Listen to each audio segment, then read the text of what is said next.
मैं अभी पटना के हज भवन में हूँ। हमारे बीच हैं डॉक्टर अहमद अब्दुल है साहब।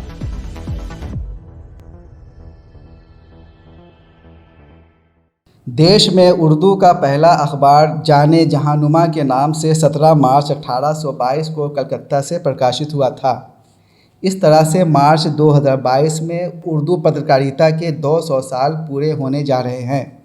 इस ऐतिहासिक मौके को मनाने के लिए बिहार के उर्दू पत्रकारों ने तैयारी शुरू कर दी है। इसके तहत मजलिस-ए उर्दू सहाफ़त के नाम से एक समिति का गठन किया गया है।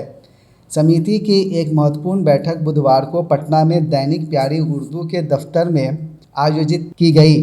समिति के महासचिव और सीनियर सहाफ़ी डॉक्टर रेहान गनी ने biharloksamvad.net को बताया कि राजधानी में मनाया जाने वाला ये जश्न राष्ट्रीय स्तर का होगा। ये मजलिस-ए उर्दू सहाफ़त इसलिए बनाई गई है ताकि उर्दू सहाफ़त का जो 200 साल मुकम्मल होने वाला है अगले साल, उसकी एक यादगार तकरीब मनाई जाए कौमी सतह की, और लोगों को ये बताया जाए कि उर्दू सहाफ़त ने 200 साल मुकम्मल कर लिया है, और हम लोग इसका मुहासबा करें कि इस 200 साल में उर्दू सहाफ़त कहाँ पर पहुँची, इसका म्यार बेहतर हुआ या गिरा। एक बात और गौर करने की है कि उर्दू सहाफ़त हिंदी सहाफ़त से 4 साल बड़ी है। उर्दू का पहला अखबार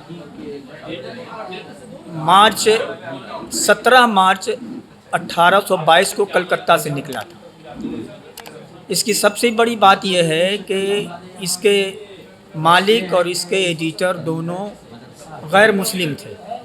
रेहान गनी ने कहा कि आज जिस प्रकार से देश के माहौल में जहर भरने की कोशिश की जा रही है, उसके मद्देनज़र नई पीढ़ी को ये बताने की ज़रूरत है कि उर्दू सहाफ़त की बुनियाद राष्ट्रीय एकता को मजबूत करने के लिए रखी गई थी। अभी का जो माहौल है मुल्क में, उसमें ये बताने की ज़रूरत है कि उर्दू सहाफ़त की दाग बेल जो डाली गई, उसका बुनियादी मकसद मुल्क में कौमी यकजहती को फ़रोग़ देना। तो बिहार के सहाफ़ियों ने इस बात पर गौर किया और ये फ़ैसला किया एक बड़ी मीटिंग में कि हम लोगों को 200 साला जश्न उर्दू सहाफ़त का मनाना चाहिए। आज की मीटिंग में हम लोगों ने खाका बनाया है, और इस खाके में रंग भरने की हम लोग अपील कर रहे हैं, जो बिहार के ही नहीं बल्कि बिहार से बाहर के भी जो सहाफ़ी हैं, और ख़ास तौर पर जो कारकुन सहाफ़ी हैं, उनसे कि वो उस खाके में रंग भरें और ये बताएं कि उर्दू सहाफ़त ने क्या कुर्बानियाँ दी हैं, उर्दू के सहाफ़ियों ने क्या कुर्बानियाँ दी हैं, उर्दू सहाफ़त की क्या खिदमत रही हैं, उर्दू अखबारात की क्या खिदमत रही हैं, उर्दू सहाफ़ियों की क्या खिदमत रही हैं। सब लोग ये जानते हैं कि उर्दू का आज़ादी के लिए, मुल्क के लिए जो सबसे पहले कुर्बानी दी, वो उर्दू का एक सहाफ़ी था जिसका नाम मौलाना बाकर था। और मुल्क को ये भी बताने की ज़रूरत है कि उर्दू सहाफ़त को आगे बढ़ाने और उर्दू ज़बान व अदब को आगे बढ़ाने में मुंशी नवल किशोर का भी बहुत बड़ा हाथ। उन्होंने अवध अखबार निकाला, और ये ऐसा अखबार था जो तकरीबन 90 साल तक जानते हैं इसकी अशात जारी रही। तो आज का जो मुल्क का माहौल है, उसमें ये बताने की ज़रूरत है कि उर्दू सहाफ़त ने इस मुल्क को दिया है, इस मुल्क से कुछ लिया नहीं है। रेहान गनी ने कहा कि यादगारी समारोह के दौरान कई प्रकार के कार्यक्रम आयोजित किए जाएंगे। हम लोग की कोशिश ये होगी कि हम लोग सेमिनार करें, हम लोग मुज़ाकरा करें,